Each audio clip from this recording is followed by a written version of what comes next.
Tira Perma? Yes, group number? What number? Yes, very good. The answer is illustrate. Group number? Okay, group 5 got 1 point. Go!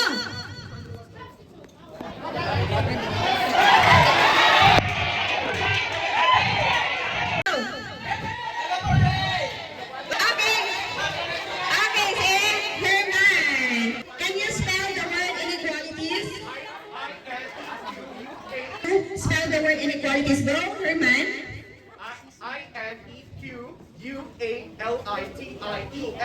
Okay, good job. Group number 6 got 1 point. So, don't worry, lahat kayo ay magpa-participate. No, walang matutulog sa klase nito.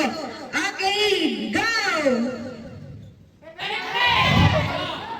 Okay, group number, yun ang red. Group number 8. Okay, group number 8 got 1 point. So the answer is variable. So these are the words that are related to our topic this morning. So what do you think is our topic this morning? Do you have any idea? Illustrated quadratic inequalities and variables. Okay, thank you so much. So this morning we will discuss illustrating quadratic inequalities in one variable. So these are the objectives that you need to accomplish this morning. Kindly read table number 6.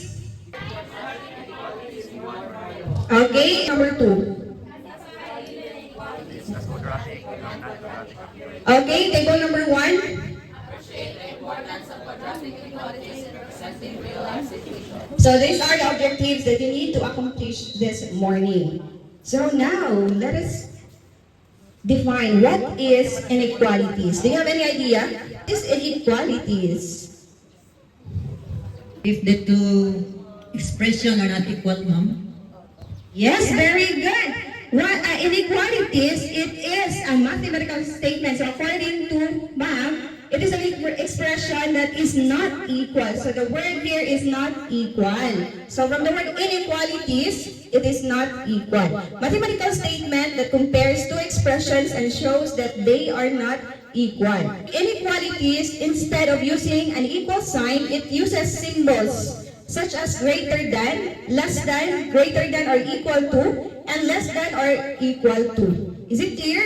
Now, there are many types of inequality, but today, we will be focusing on quadratic inequality. But before we will define what is quadratic inequality, so I have here an example. And all you have to do is to identify if it is quadratic inequality or not. Are you ready? 7, is it quadratic or not? Not. Okay, it is not. Let us check. Yes, very good. It is not quadratic inequality. So later on, we will define what is quadratic inequality.